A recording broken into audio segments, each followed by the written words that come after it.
श्रीविष्णुअष्टोत्तरशतनामस्तोत्रम् अष्टोत्तरशतं नाम्नां विष्णोरतुलतेजसः यस्य श्रवणमात्रेण नरो नारायणो भवेत्। विष्णुर्जिष्णुर्वषट्कारो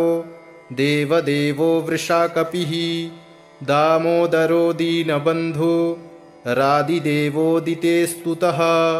पुण्डरीकः परानन्दः परमात्मा परात्परः परशुधारि विश्वात्मा कृष्णः कलिमलापः कौस्तुभोद्भासितो रस्को नरो नारायणो हरिः।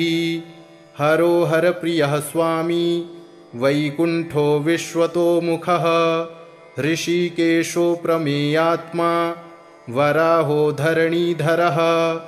वामनो वेदवक्ता च वासुदेवः सनातनः। रामो विरामो विरजो रावणारी रमापतिः वैकुण्ठवासी वसुमान् धनदो धरणीधरः।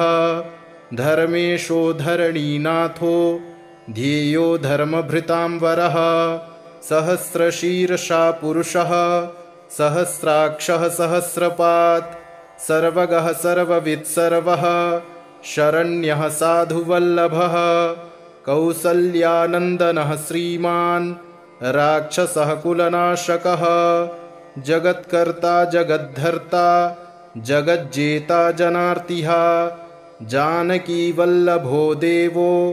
जयरूपो जलेश्वरः क्षीराब्धिवासी क्षीराब्धि तनया वल्लभस्तथा शेषशायी पन्नगारी वाहनो विष्टरस्रवः माधवो मथुरानाथो मुकुन्दो मोहनाशनः दैत्यारिः पुण्डरीकाक्षो ह्यच्युतो मधुसूदनः सोमसूर्याग्निनयनो नृसिंहो भक्तवत्सलः नित्यो निरामयः शुद्धो वरदेवो जगत्प्रभुः हयग्रीवो जितरिपु रूपेन्द्रो रुक्मिणीपतिः सर्वदेवमयः श्रीशः सर्वाधारः सनातनः सौम्यः सौम्यप्रदः सृष्टा विश्वक्सेनो जनार्दनः यशोदातनयो योगी योगशास्त्रपरायणः रुद्रात्मको रुद्रमूर्तिः राघवो मधुसूदनः इति ते कथितं दिव्यं नाम्नामष्टोत्तरं शतं सर्वपापहरं पुण्यं दिव्यो रतुलतेजसः दुःखदारिद्र्यदौर्भाग्य नाशनं सुखवर्धनं सर्वसम्पत्करं सौम्यं महापातकनाशनं प्रातरुत्थाय विप्रेन्द्र पठेदेकाग्रमानसः तस्य नश्यन्ति विपदां राशयः सिद्धिमाप्नुयात्। अष्टोत्तरशतं नाम्नां विष्णोरतुलतेजसः यस्य श्रवणमात्रेण नरो नारायणो भवेत्। विष्णुर्जिष्णुर्वषट्कारो देवदेवो वृषाकपिः दामोदरो दीनबन्धु रादिदेवोदिते स्तुतः। पुण्डरीकः परानन्दः परमात्मा परात्परः परशुधारि विश्वात्मा कृष्णः कलिमलापः कौस्तुभोद्भासितो रस्को नरो नारायणो हरिः। हरो हरप्रियः स्वामी वैकुण्ठो विश्वतोमुखः ऋषिकेशो प्रमेयात्मा वराहो धरणीधरः वामनो वेदवक्ता च वासुदेवः सनातनः। रामो विरामो विरजो रावणारी रमापतिः वैकुण्ठवासी वसुमान् धनदो धरणीधरः धर्मेशो धरणीनाथो ध्येयो धर्मभृतांवरः सहस्रशीर्षा पुरुषः सहस्राक्षः सहस्रपात् सर्वगः सर्ववित् सर्वः शरण्यः साधुवल्लभः कौसल्यानन्दनः श्रीमान् राक्षसः कुलनाशकः जगत्कर्ता जगद्धर्ता जगज्जेता जनार्तिः जानकीवल्लभो देवो जयरूपो जलेश्वरः क्षीराब्धिवासी क्षीराब्धि तनया वल्लभस्तथा शेषशायी पन्नगारी वाहनो विष्टरस्रवः माधवो मथुरानाथो मुकुन्दो मोहनाशनः दैत्यारिः पुण्डरीकाक्षो ह्यच्युतो मधुसूदनः सोमसूर्याग्निनयनो नृसिंहो भक्तवत्सलः नित्यो निरामयः शुद्धो वरदेवो जगत्प्रभुः हयग्रीवो जितरिपु रूपेन्द्रो रुक्मिणीपतिः सर्वदेवमयः श्रीशः सर्वाधारः सनातनः सौम्यः सौम्यप्रदः सृष्टा विश्वक्सेनो जनार्दनः यशोदातनयो योगी योगशास्त्रपरायणः रुद्रात्मको रुद्रमूर्तिः राघवो मधुसूदनः इति ते कथितं दिव्यं नाम्नामष्टोत्तरं शतं सर्वपापहरं पुण्यं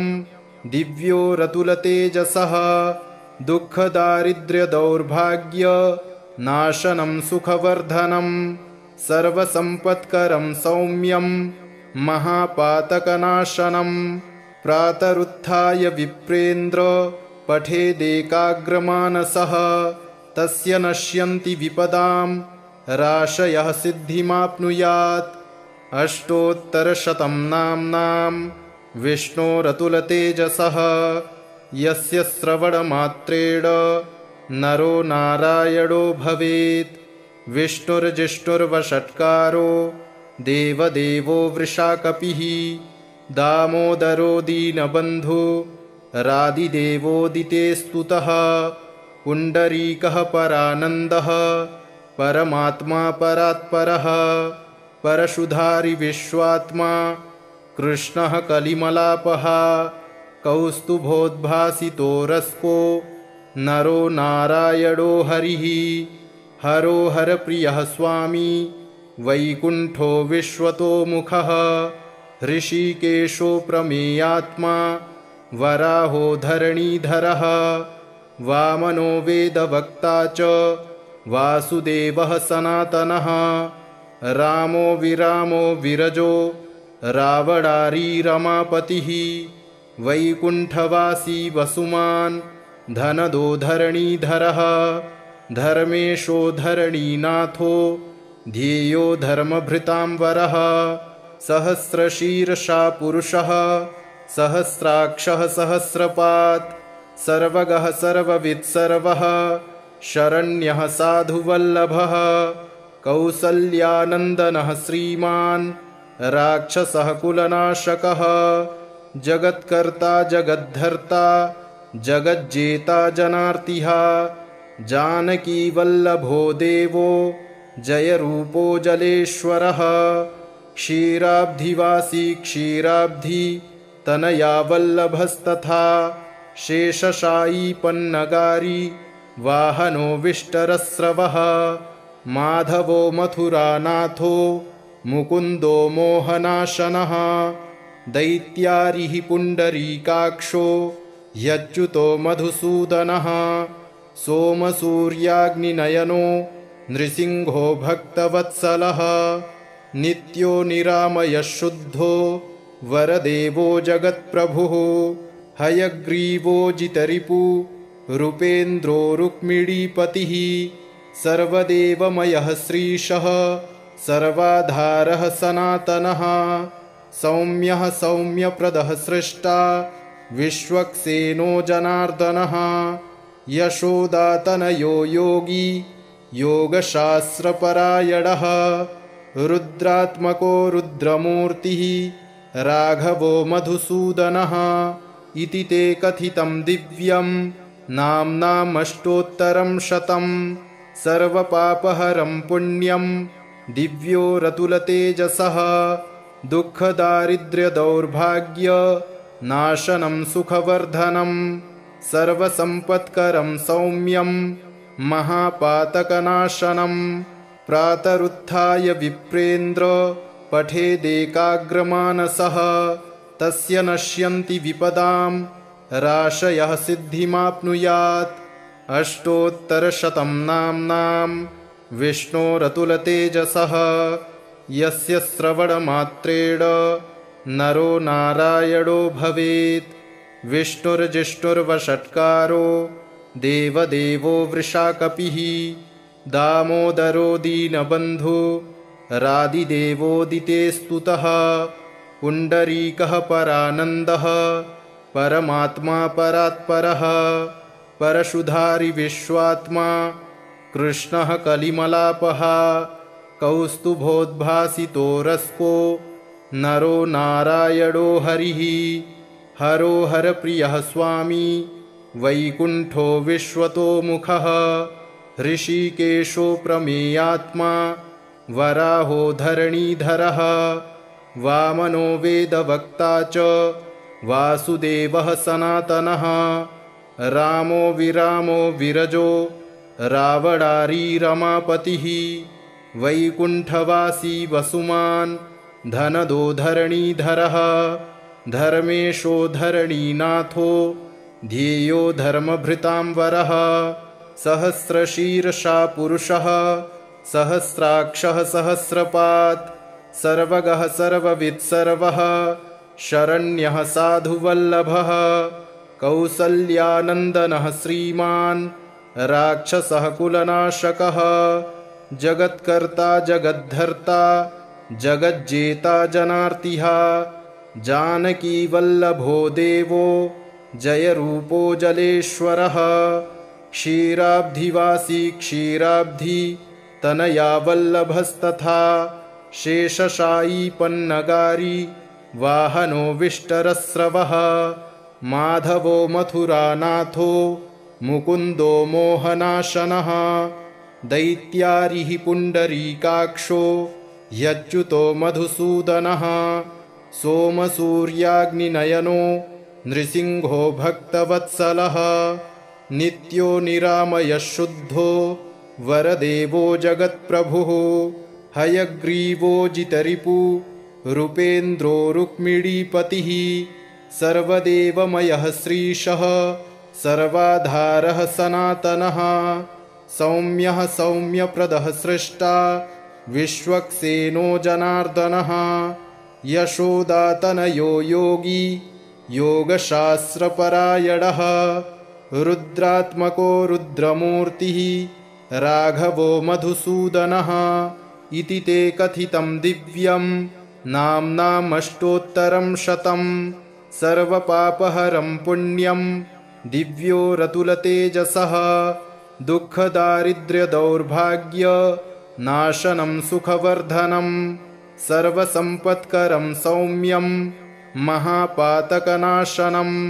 प्रातरुत्थाय विप्रेन्द्र पठेदेकाग्रमानसः तस्य नश्यन्ति विपदां राशयः सिद्धिमाप्नुयात्। अष्टोत्तरशतं नाम्नां विष्णोरतुलतेजसः यस्य श्रवणमात्रेण नरो नारायणो भवेत्। विष्णुर्जिष्णुर्वषट्कारो देवदेवो वृषाकपिः दामोदरो दीनबन्धु रादिदेवोदिते स्तुतः। पुण्डरीकः परानन्दः परमात्मा परात्परः परशुधारि विश्वात्मा कृष्णः कलिमलापः कौस्तुभोद्भासितो रस्को नरो नारायणो हरिः। हरो हरप्रियः स्वामी वैकुण्ठो विश्वतोमुखः ऋषिकेशो प्रमेयात्मा वराहो धरणीधरः वामनो वेदवक्ता च वासुदेवः सनातनः रामो विरामो विरजो रावणारी रमापतिः वैकुण्ठवासी वसुमान् धनदो धरणीधरः धर्मेशो धरणीनाथो ध्येयो धर्मभृतांवरः सहस्रशीर्षा पुरुषः सहस्राक्षः सहस्रपात् सर्वगः सर्ववित् सर्वः शरण्यः साधुवल्लभः कौसल्यानन्दनः श्रीमान् राक्षसः कुलनाशकः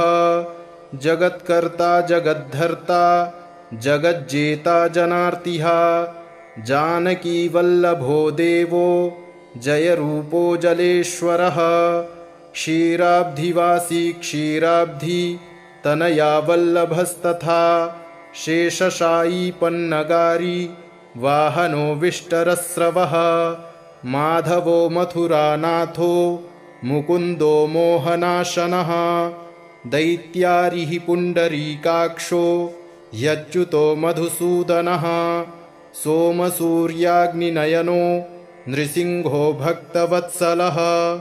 नित्यो निरामयः शुद्धो वरदेवो जगत्प्रभुः हयग्रीवो जितरिपु रूपेन्द्रो रुक्मिणीपतिः सर्वदेवमयः श्रीशः सर्वाधारः सनातनः सौम्यः सौम्यप्रदः सृष्टा विश्वक्सेनो जनार्दनः यशोदातनयो योगी योगशास्त्रपरायणः रुद्रात्मको रुद्रमूर्तिः राघवो मधुसूदनः इति ते कथितं दिव्यं नाम्नामष्टोत्तरं शतं सर्वपापहरं पुण्यं दिव्यो रतुलतेजसः दुःखदारिद्र्यदौर्भाग्य नाशनं सुखवर्धनं सर्वसम्पत्करं सौम्यं महापातकनाशनं प्रातरुत्थाय विप्रेन्द्र पठेदेकाग्रमानसः तस्य नश्यन्ति विपदां राशयः सिद्धिमाप्नुयात् अष्टोत्तरशतं नाम्नां विष्णोरतुलतेजसः यस्य श्रवणमात्रेण नरो नारायणो भवेत् विष्णुर्जिष्णुर्वषट्कारो देवदेवो वृषाकपिः दामोदरो दीनबन्धु रादिदेवोदिते स्तुतः पुण्डरीकः परानन्दः परमात्मा परात्परः परशुधारि विश्वात्मा कृष्णः कलिमलापः कौस्तुभोद्भासितो रस्को नरो नारायणो हरिः हरो हरप्रियः स्वामी वैकुण्ठो विश्वतोमुखः ऋषिकेशो प्रमेयात्मा वराहो धरणीधरः वामनो वेदवक्ता च वासुदेवः सनातनः रामो विरामो विरजो रावणारी रमापतिः वैकुण्ठवासी वसुमान् धनदो धरणीधरः धर्मेशो धरणीनाथो ध्येयो धर्मभृतांवरः सहस्रशीर्षा पुरुषः सहस्राक्षः सहस्रपात् सर्वगः सर्ववित् सर्वः शरण्यः साधुवल्लभः कौसल्यानन्दनः श्रीमान् राक्षसः कुलनाशकः जगत्कर्ता जगद्धर्ता जगज्जेता जनार्तिः जानकीवल्लभो देवो जयरूपो जलेश्वरः क्षीराब्धिवासी क्षीराब्धि तनया वल्लभस्तथा शेषशायी पन्नगारी वाहनो विष्टरस्रवः माधवो मथुरानाथो मुकुन्दो मोहनाशनः दैत्यारिः पुण्डरीकाक्षो ह्यच्युतो मधुसूदनः सोमसूर्याग्निनयनो नृसिंहो भक्तवत्सलः नित्यो निरामयः शुद्धो वरदेवो जगत्प्रभुः हयग्रीवो जितरिपु रूपेन्द्रो रुक्मिणीपतिः सर्वदेवमयः श्रीशः सर्वाधारः सनातनः सौम्यः सौम्यप्रदः सृष्टा विश्वक्सेनो जनार्दनः यशोदातनयो योगी योगशास्त्रपरायणः रुद्रात्मको रुद्रमूर्तिः राघवो मधुसूदनः इति ते कथितं दिव्यं नाम्नामष्टोत्तरं शतं सर्वपापहरं पुण्यं दिव्यो रतुलतेजसः दुःखदारिद्र्यदौर्भाग्यनाशनं सुखवर्धनं सर्वसम्पत्करं सौम्यं महापातकनाशनं प्रातरुत्थाय विप्रेन्द्र पठेदेकाग्रमानसः तस्य नश्यन्ति विपदां राशयः सिद्धिमाप्नुयात्। अष्टोत्तरशतं नाम्नां विष्णोरतुलतेजसः यस्य श्रवणमात्रेण नरो नारायणो भवेत्। विष्णुर्जिष्णुर्वषट्कारो देवदेवो वृषाकपिः दामोदरो दीनबन्धु रादिदेवोदिते स्तुतः। पुण्डरीकः परानन्दः परमात्मा परात्परः परशुधारि विश्वात्मा कृष्णः कलिमलापः कौस्तुभोद्भासितो रस्को नरो नारायणो हरिः। हरो हरप्रियः स्वामी वैकुण्ठो विश्वतोमुखः ऋषिकेशो प्रमेयात्मा वराहो धरणीधरः वामनो वेदवक्ता च वासुदेवः सनातनः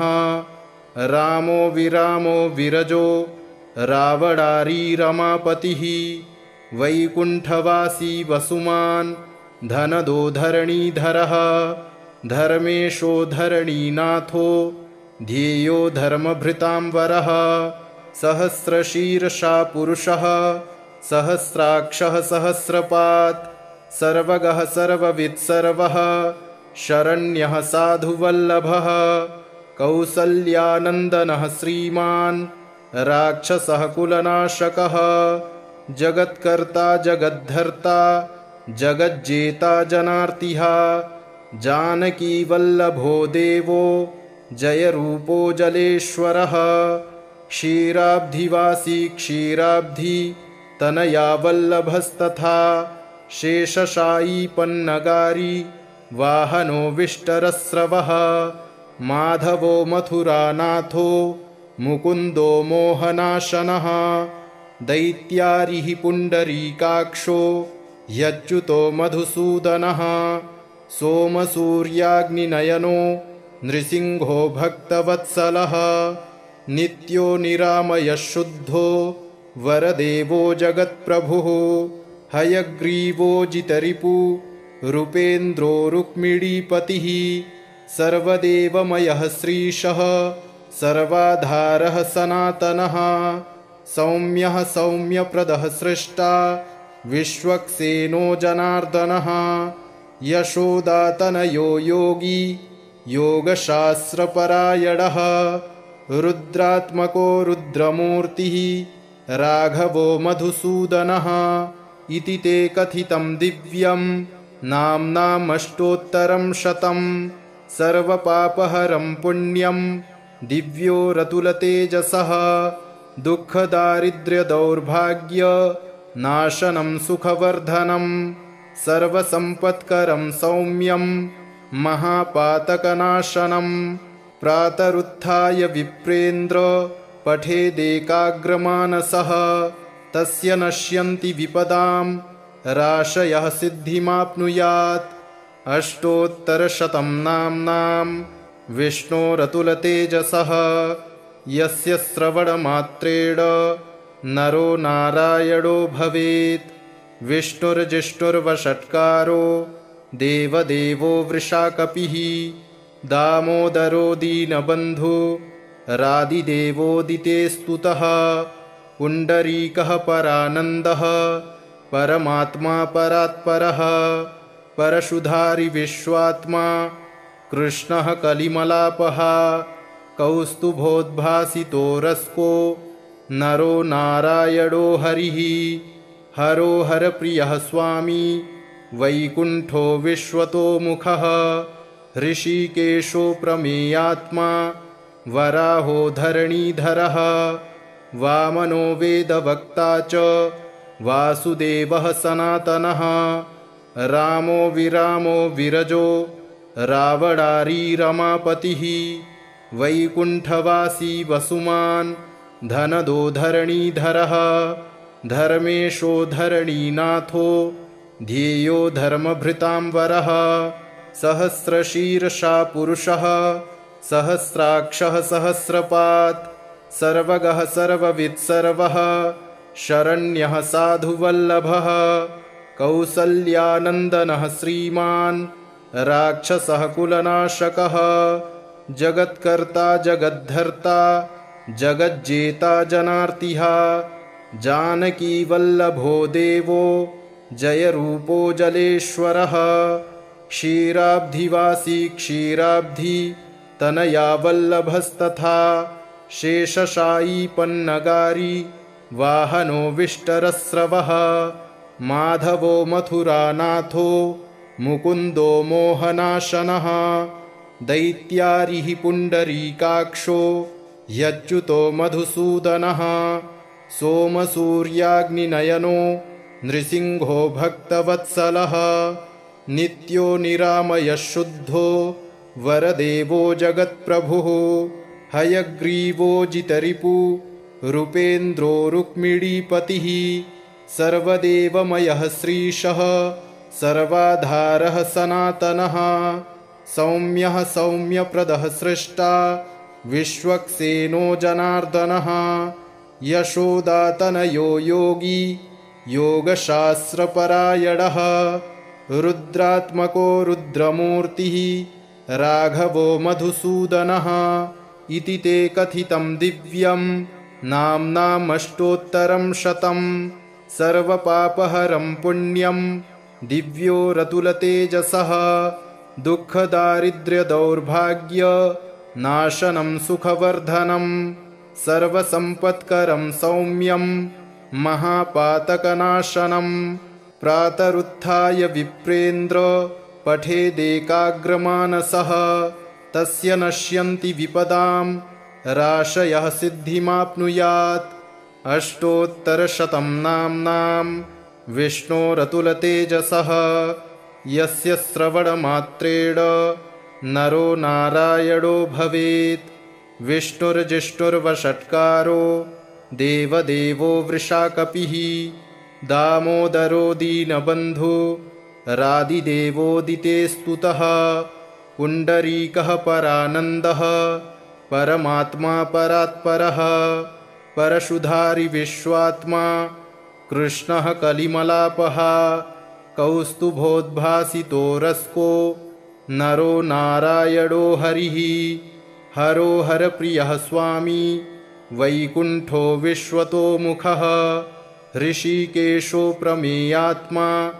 वराहो धरणीधरः वामनो वेदवक्ता च वासुदेवः सनातनः रामो विरामो विरजो रावणारी रमापतिः वैकुण्ठवासी वसुमान् धनदो धरणीधरः धर्मेशो धरणीनाथो ध्येयो धर्मभृतां वरः सहस्रशीर्षा पुरुषः सहस्राक्षः सहस्रपात् सर्वगः सर्ववित् सर्वः शरण्यः साधुवल्लभः कौसल्यानन्दनः श्रीमान् राक्षसः कुलनाशकः जगत्कर्ता जगद्धर्ता जगज्जेता जनार्तिः जानकीवल्लभो देवो जयरूपो जलेश्वरः क्षीराब्धिवासी क्षीराब्धि तनया वल्लभस्तथा शेषशायी पन्नगारी वाहनो विष्टरस्रवः माधवो मथुरानाथो मुकुन्दो मोहनाशनः दैत्यारिः पुण्डरीकाक्षो ह्यच्युतो मधुसूदनः सोमसूर्याग्निनयनो नृसिंहो भक्तवत्सलः नित्यो निरामयः शुद्धो वरदेवो जगत्प्रभुः हयग्रीवो जितरिपु रूपेन्द्रो रुक्मिणीपतिः सर्वदेवमयः श्रीशः सर्वाधारः सनातनः सौम्यः सौम्यप्रदः सृष्टा विश्वक्सेनो जनार्दनः यशोदातनयो योगी योगशास्त्रपरायणः रुद्रात्मको रुद्रमूर्तिः राघवो मधुसूदनः इति ते कथितं दिव्यं नाम्नामष्टोत्तरं शतं सर्वपापहरं पुण्यं दिव्यो रतुलतेजसः दुःखदारिद्र्यदौर्भाग्य नाशनं सुखवर्धनं सर्वसम्पत्करं सौम्यं महापातकनाशनं प्रातरुत्थाय विप्रेन्द्र पठेदेकाग्रमानसः तस्य नश्यन्ति विपदां राशयः सिद्धिमाप्नुयात् अष्टोत्तरशतं नाम्नां विष्णोरतुलतेजसः यस्य श्रवणमात्रेण नरो नारायणो भवेत् विष्णुर्जिष्णुर्वषट्कारो देवदेवो वृषाकपिः दामोदरो दीनबन्धु रादिदेवोदिते स्तुतः पुण्डरीकः परानन्दः परमात्मा परात्परः परशुधारि विश्वात्मा कृष्णः कलिमलापः कौस्तुभोद्भासितो रस्को नरो नारायणो हरिः हरो हरप्रियः स्वामी वैकुण्ठो विश्वतोमुखः ऋषिकेशो प्रमेयात्मा वराहो धरणीधरः वामनो वेदवक्ता च वासुदेवः सनातनः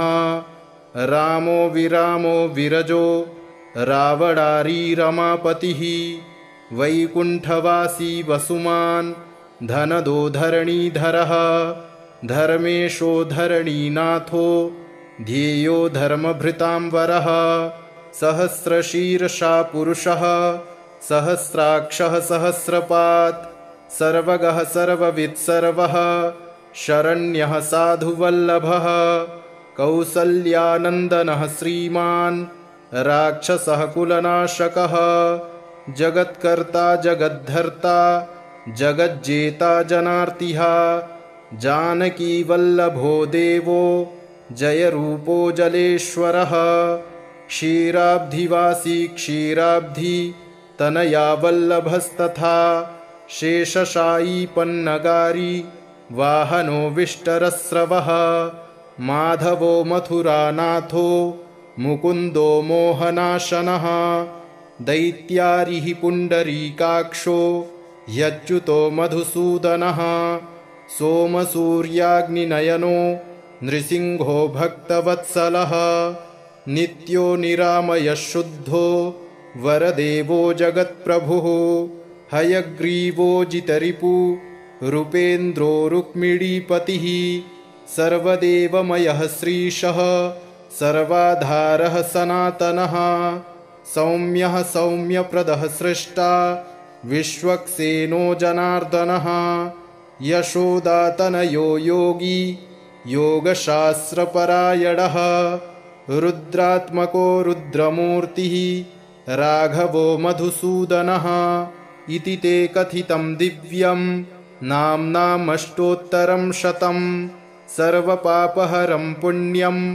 दिव्यो रतुलतेजसः दुःखदारिद्र्यदौर्भाग्य नाशनं सुखवर्धनं सर्वसम्पत्करं सौम्यं महापातकनाशनं प्रातरुत्थाय विप्रेन्द्र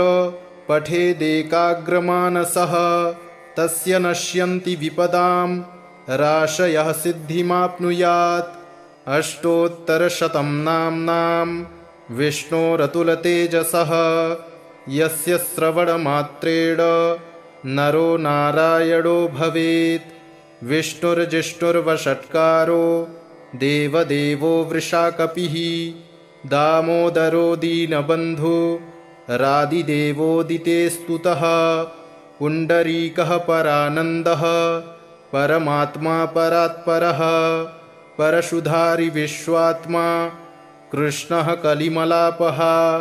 कौस्तुभोद्भासितो रस्को नरो नारायणो हरिः हरो हरप्रियः स्वामी वैकुण्ठो विश्वतोमुखः ऋषिकेशो प्रमेयात्मा वराहो धरणीधरः वामनो वेदवक्ता च वासुदेवः सनातनः रामो विरामो विरजो रावणारी रमापतिः वैकुण्ठवासी वसुमान् धनदो धरणीधरः धर्मेशो धरणीनाथो ध्येयो धर्मभृतांवरः सहस्रशीर्षा पुरुषः सहस्राक्षः सहस्रपात् सर्वगः सर्ववित् सर्वः शरण्यः साधुवल्लभः कौसल्यानन्दनः श्रीमान् राक्षसः कुलनाशकः जगत्कर्ता जगद्धर्ता जगज्जेता जनार्तिः जानकीवल्लभो देवो जयरूपो जलेश्वरः क्षीराब्धिवासी क्षीराब्धि तनया वल्लभस्तथा शेषशायी पन्नगारी वाहनो विष्टरस्रवः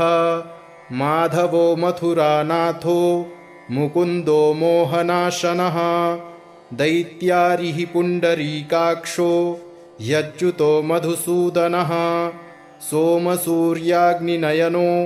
नृसिंहो भक्तवत्सलः नित्यो निरामयः शुद्धो वरदेवो जगत्प्रभुः हयग्रीवो जितरिपु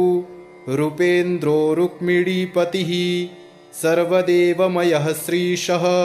सर्वाधारः सनातनः सौम्यः सौम्यप्रदः सृष्टा विश्वक्सेनो जनार्दनः यशोदातनयो योगी योगशास्त्रपरायणः रुद्रात्मको रुद्रमूर्तिः राघवो मधुसूदनः इति ते कथितं दिव्यं नाम्नामष्टोत्तरं शतं सर्वपापहरं पुण्यं दिव्यो रतुलतेजसः दुःखदारिद्र्यदौर्भाग्य नाशनं सुखवर्धनं सर्वसम्पत्करं सौम्यं महापातकनाशनं प्रातरुत्थाय विप्रेन्द्र पठेदेकाग्रमानसः तस्य नश्यन्ति विपदां राशयः सिद्धिमाप्नुयात् इति श्रीविष्णोः अष्टोत्तरशतनामस्तोत्रम् सम्पूर्णम्।